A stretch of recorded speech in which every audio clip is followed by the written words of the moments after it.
Hi, y'all. I haven't been around. I know.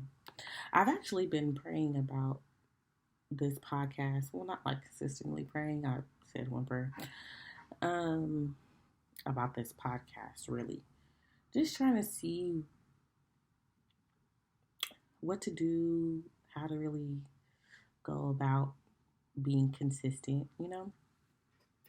Anyway, but first, though, hi, welcome back to Heart Full of Podcasts, where me, Shayla, your host, talks about Um, whatever. Honestly, whether the topics are brought to my attention or brought to my attention by other people, like sending recommendations or feedback or whatever, or if it's just something I want to talk about.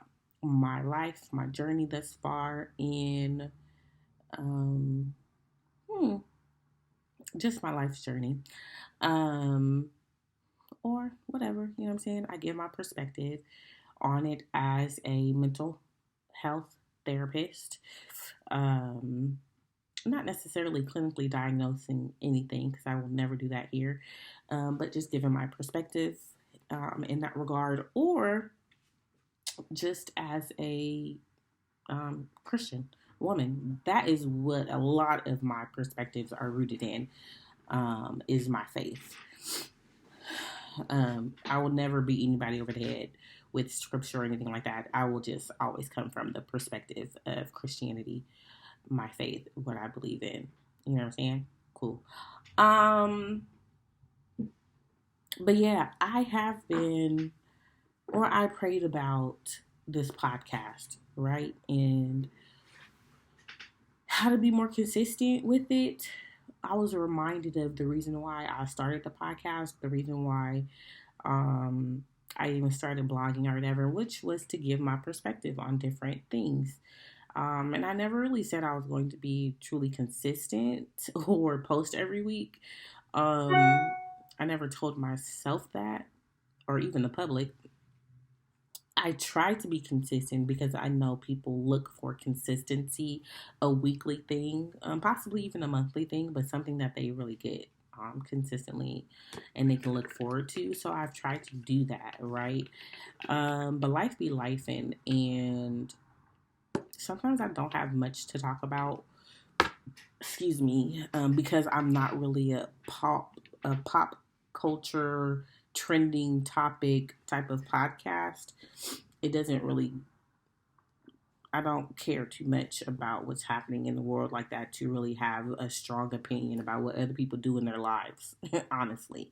Um, but if something is maybe rooted in relationships or singleness or mental health in some regard, I will comment on that part, right? Not specifically the people or what they're doing, but the circumstance. You know what I'm saying?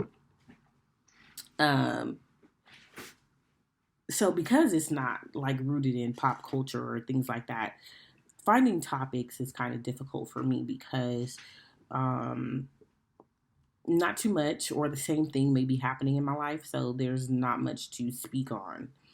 Um, and then also, people aren't giving me like topics or ideas like that um, anymore, so it's difficult to just try to pull things out of the hat.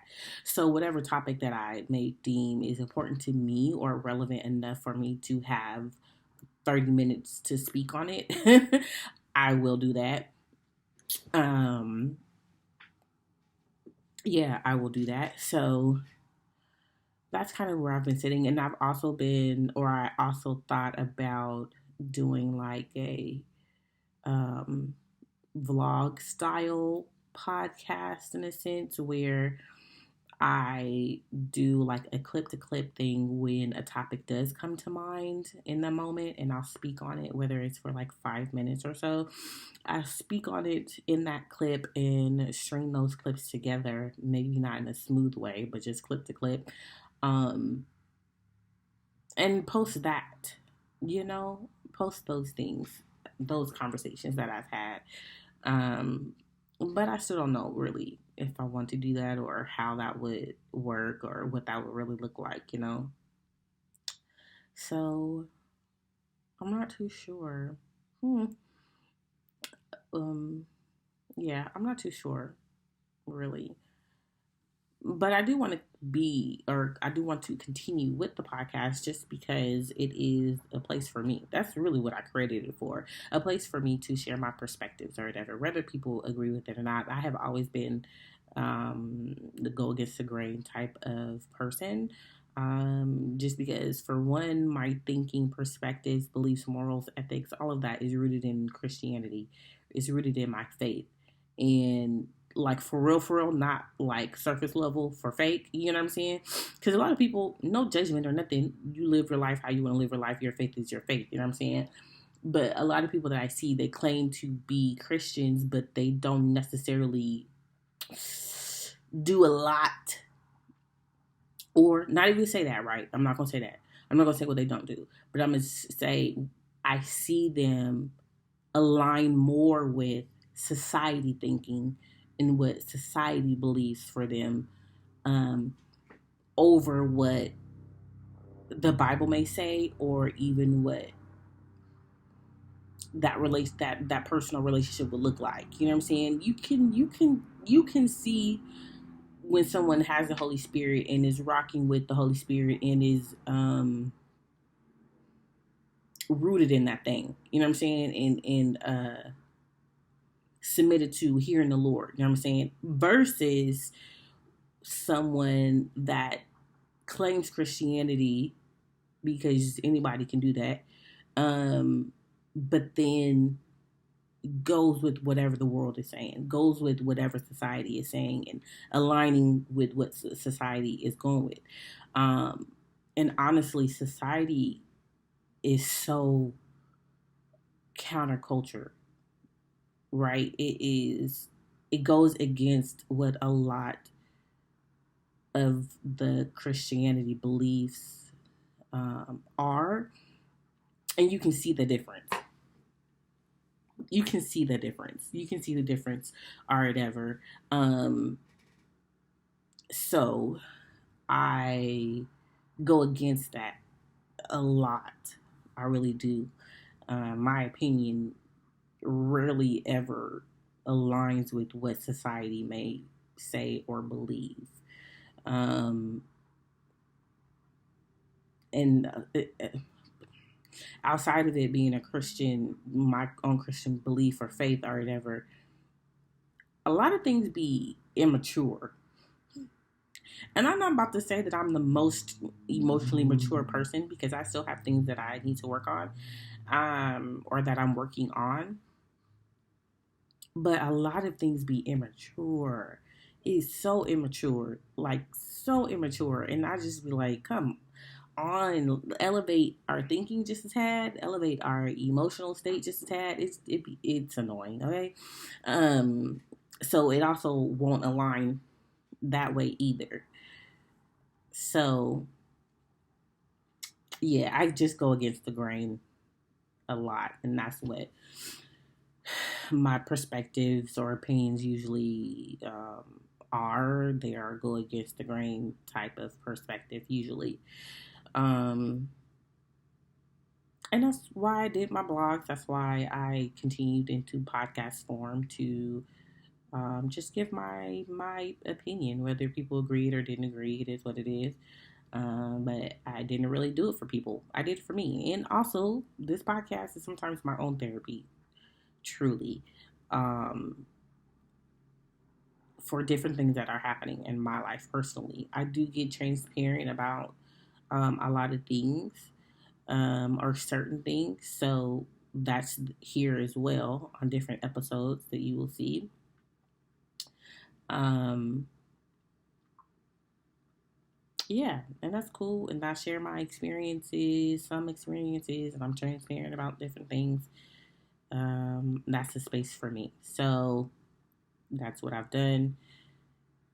And that's what I will continue to do. I just don't know like how consistent it will be, and I don't know um in what forms, like, whether it be the clip or if it's just the full podcast thing.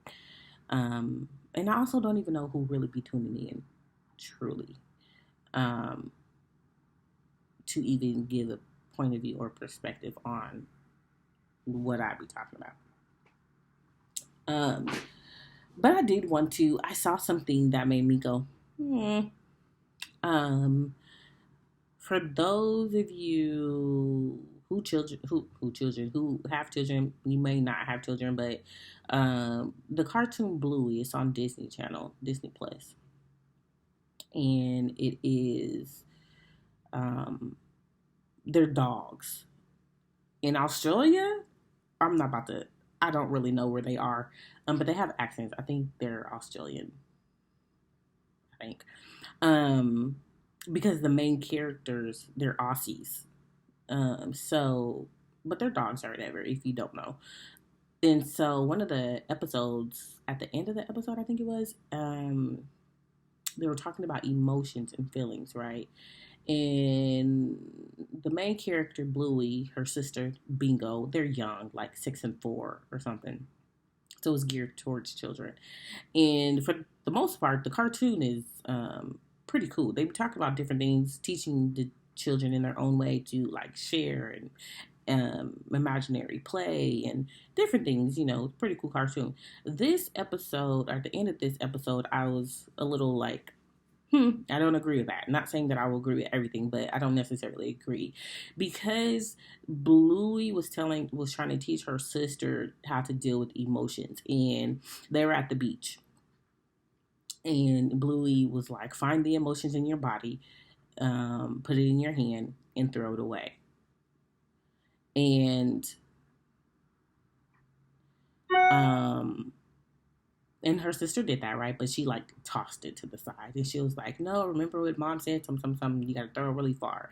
So they like chucked it really, really far, and her dad was like, "Oh, do you see it way out there? Do you see it? Did you see the splash? Whatever." And they were like, "Yeah, ha ha ha. How do you feel now? Great, whatever." And they went on about their play. This is my issue I have with that. But first I will say I get it. I totally understand what they're trying to say. To not hold on to your emotions, right? To um, not hold on to your emotions, allow your emotions to come and go, I guess, but not to hold on to them, I think is the bigger idea here, which I understand. I get that. Totally get that. Also, though, when it comes to emotions, especially toddlers, and I'll put this on one of my friends' page because we was kind of talking about it, or I'll share my perspective on it. When it comes to individuals who are unable to regulate their own emotions, it's very difficult for you to tell them to find their emotions and then throw them away, especially if your child is in the midst of a tantrum, and even adults have tantrums. You're in the midst of this meltdown, and you're supposed to um, find your emotions and then get rid of them.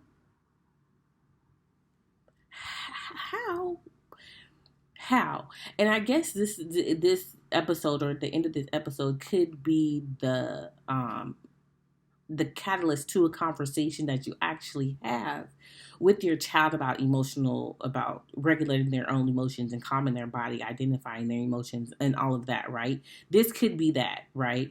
And that would be great, right? But I feel like that may not be happening with a lot of children and their parents or whatever. You don't even know if their parents are even watching the cartoon to even see that happen. You know what I'm saying? Um, but it's very difficult to stop somebody in the midst of, and granted, she wasn't feeling those feelings in the midst of it, or maybe she was, or um, because I don't fully remember, but Blue was like, "Well, your emotions. How are you feeling? Angry, upset, angry, whatever." And we'll find those emotions in your body, which is another point though, because our bodies hold on to the experiences that we have and the emotions that we have.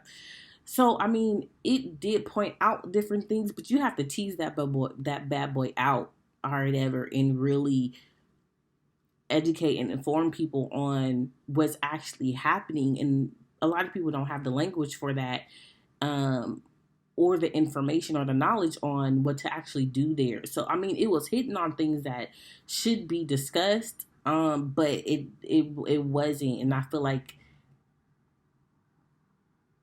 I get it, but it could also not be helpful at all, because a lot of people are taught to just throw their emotions away or to dismiss them, avoid them, not think about them, when in reality your emotions are still there. um I have a there was a client of mine. She was feeling some type of way, feeling all these emotions or whatever. And she was like, okay, well, I'm feeling angry, I'm feeling sad, I'm feeling mad, I'm feeling whatever, right? Frustrated, all these things, right? And she was like, I'm gonna just sit here and try to process them. Oh no, these are just too much for me. I'm not gonna do that. I'm gonna go for a walk. Because usually when I walk, I calm down, right? So I'm feeling all this way. It's a lot. I'm gonna go for a walk. She goes for a walk, right? Tries to calm down. It's not really working for her. She comes back inside still feeling the same way. Why? Because the emotions you were feeling before are still present. You didn't do anything with them. There's no, even with her, I'm not gonna deal with this right now, or I'm gonna push this off to the side, or I'm just not gonna think about them. You are pushing these emotions that are still very present away. They're not going anywhere. You're suppressing them. You're not addressing them. You're not trying to process them. You're not doing anything with things. They're still very present. Even if she went on and just had a fantastic day, the situation was never resolved. She never talked about what she was actually feeling and experiencing. All of that stuff is still there. It doesn't go anywhere. It does not go anywhere. It is still there. It is still present. So it's very hard to try to walk away, put your emotions away, throw your emotions away or your feelings away as if they don't exist when they really do, especially when our bodies hold on to the different experiences that we have. We, I'm going to speak for the Black community because that's the community that I am a part of. Some of us are taught that um, we are conditioned to believe we are supposed to like avoid our emotions. Our emotions are talked about. We are conditioned to think or to experience emotions in a way that's fleeting, right? Um, or we can only have happy emotions, um, or we're unable to actually identify what our emotions are because the emotions that we have don't exist. Um, the emotions that our parents give us are the only emotions that we have. So we aren't given the tools to identify what our emotions are, to process them, how to move on from that. We aren't given the tools to actually do that. So we ignore them, we avoid them, we suppress them, we act like they don't exist or whatever because we weren't given the tools to handle them accordingly or properly. My fear with fear, my concern with the show in that episode is that it is perpetuating the idea that all you have to do is throw your emotions away and they're gone, when that is not the case at all. That's not the case at all. Especially if it's that whatever the situation is brings up an emotion for you every time. And that's what triggers are. So you may resolve this situation or your feelings about this situation goes away, but that trigger is still there because you never dealt with it. You never dealt with it. So every time another something else that's similar to the one before comes up, there goes your emotions again. There goes that trigger again. There's only so long you can continue without actually addressing your trigger, that emotion. You can only go for so long without it, without addressing it. You need to address what that is so you can actually heal the root. We do a lot of surface things. We try to band-aid the surface of a lot of stuff, and we are not getting to the root of anything. We are not pressing into the pain of things because it's uncomfortable. But if you don't press into the pain of it, how are you going to be able to move on? Everything is supposed to be so happy and dandy and peaches and cream and fluff and ice cream and all of these things, but that's not reality. I don't understand where we got this idea that everything is supposed to be roses. We're supposed to only have happy emotions, and that's not reality. We have all types of emotions, different types of emotions and feelings.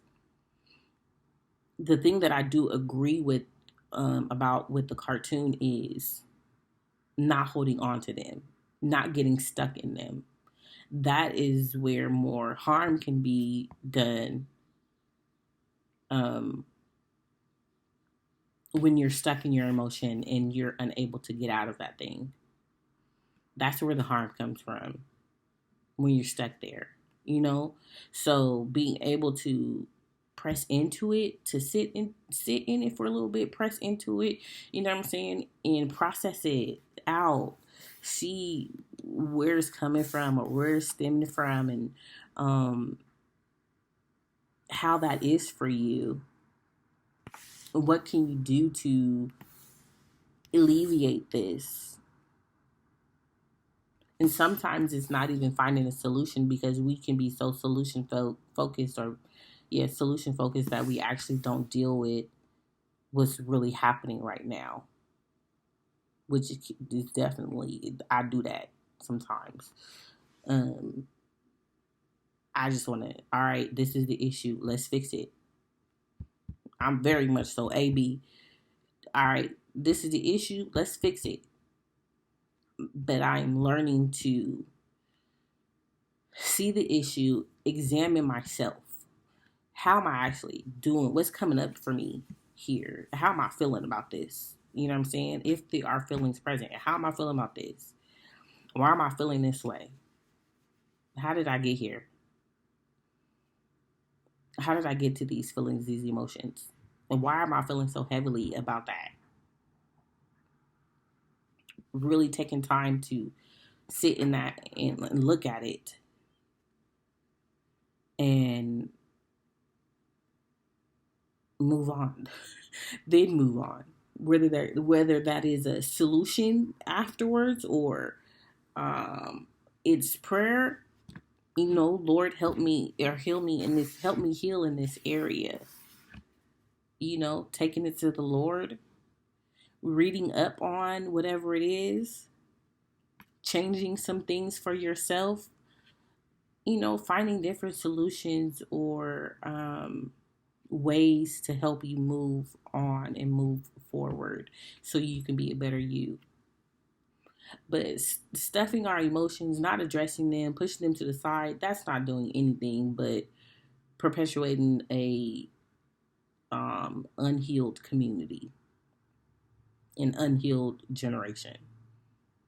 Teaching your children that all they have to do is throw their emotions away, and then they'll feel fine. You may feel fine in the moment, but that thing is still there and it's going to come back up. So address it so you can really move on and move forward and not be taken back to the same place. I hope that makes sense. If you have questions about it, you can ask me questions. But yeah, that's very challenging, especially with young children, to be like, oh, just throw your emotions away. That didn't sit well with me, because that's not reality. That's not how emotions and feelings work. Um, Especially with someone, like I said, that does not know how to regulate their own emotions. Nah.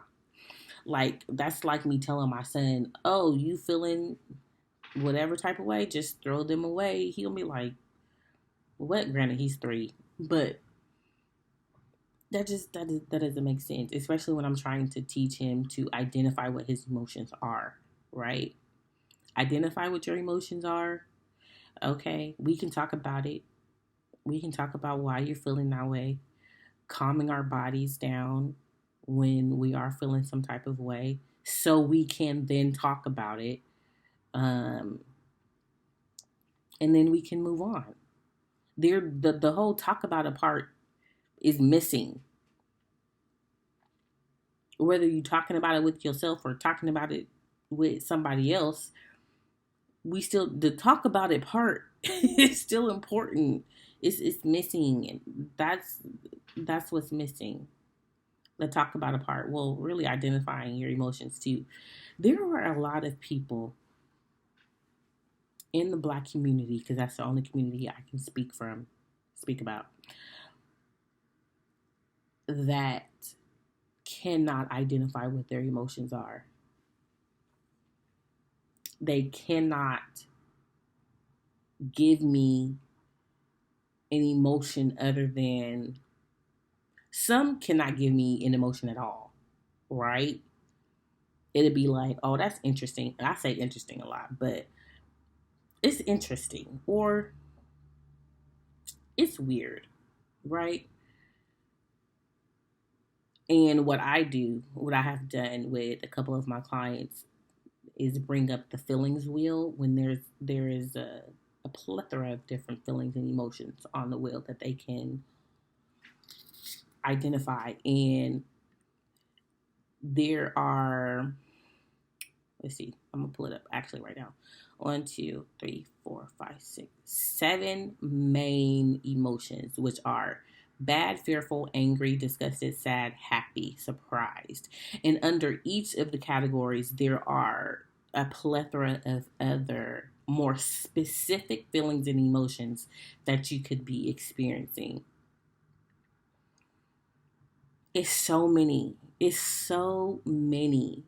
But we always, or a lot of individuals, just land on angry, happy, sad, um, when they really could be feeling disrespected, threatened, let down, humiliated, creative, loving, thankful. Like, there's so many different things, but we aren't given that to be able to express ourselves. And it's very unfortunate because we get stuck not knowing how to process because we aren't able to label how we're feeling. We can't speak to it. If you can't speak to a thing, you can't come out of it. If now that's the word. If you aren't able to speak to it, you can't come out of it. If you can't identify and label it, you can't come out of it. You need to be able to speak to it so you can come out of whatever you're dealing with. And the only way to do that is to speak, to talk about it, to address it, to identify it. Not push it down, not suppress it, not avoid it. Because what is that doing for you, really and truly? But bottling up more emotions, more feelings within you that you're carrying around. And you're going to continue to carry that around until you open that thing. Until you open that thing. So I implore you to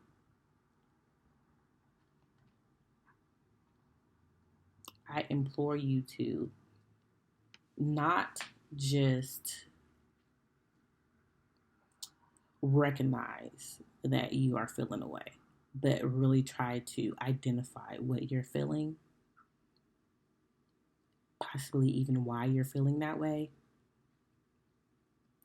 and try to really understand it before you dismiss or ignore, push down, suppress. You know, even if you do have to pull up the feelings wheel because you're not sure, I don't think there's anything wrong with that, honestly, because there's so many different ways we could be feeling. But to take the time, I think we are very deserving of being able to take the time to figure out what's going on with us. That is also self care. Self care isn't just getting your nails done and um, getting a massage. Those are great things, a facial, whatever. But it is also taking care of you in your mental state, your emotions. How are you feeling? What's really going on with you? Taking the time to check in. That is also self care. Being able to emotionally handle situations, to process them, and not always be shaken or thrown off guard or rocked by every situation and not understanding why. I'm not understanding your triggers because people are so, oh, that's a trigger. Oh, that's a trigger. I'm triggered. That's a trigger for me. Okay, it's a trigger for you, but what are you doing with it? You having a trigger is nobody's responsibility but your own. You having a trigger means, oh, there's still some work I need to that needs to be done. You having a trigger means there's a situation that you are still unhealed from. That is not the responsibility of the person that triggered you. That is not the responsibility of the world. That's not the responsibility of your spouse, your partner, your significant other. It is not their responsibility that you have a trigger. It's your responsibility that you have a trigger. You need to figure out how you can heal from that trigger now. It is great that you are aware. It is great that you know different things trigger you. That's awesome. But that's the first step. That's not the only step. That's the first one. Move on to the next one. How are you going to heal from this? And I'm not saying that every trigger will be resolved or every trigger, every feeling will just, go away. However,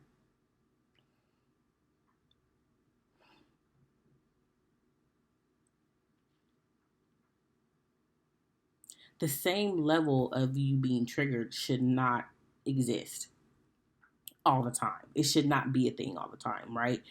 So if you have been at a level 5 of being triggered by something, you remaining at a level 5 means you are not doing work on whatever this is. Oh, this triggers me. That's where you are. I'm at a level 5 at this trigger. This triggers me. Okay. But there is something underneath here. That's why you have this trigger. What is that?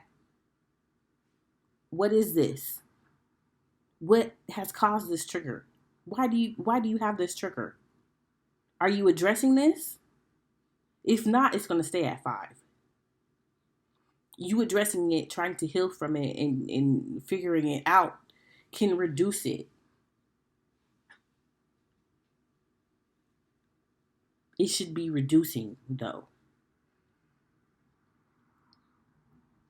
And I'm not saying that it will just magically go away. Some triggers won't. Some triggers will be there, but it shouldn't still be at the same intensity as it was before. It could be a situation where you're like, oh, snap. I see. I still need to do some more work. But it's a you thing, not a them thing. Whoever triggered you is not responsible. You are responsible for that. No one else. But like I said, it's great that you're aware.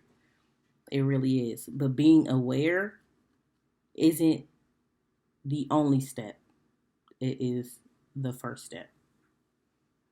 Okay? I'm done. I have to get ready for supervision. But that's it. That's all. Emotional or regulating your emotions is a thing. It is important. We need to be teaching our children that. We need to be teaching ourselves about emotional regulation. Emotional regulation, regulating our emotions. Okay. You cannot just throw your emotions away, your feelings away. It doesn't work that way.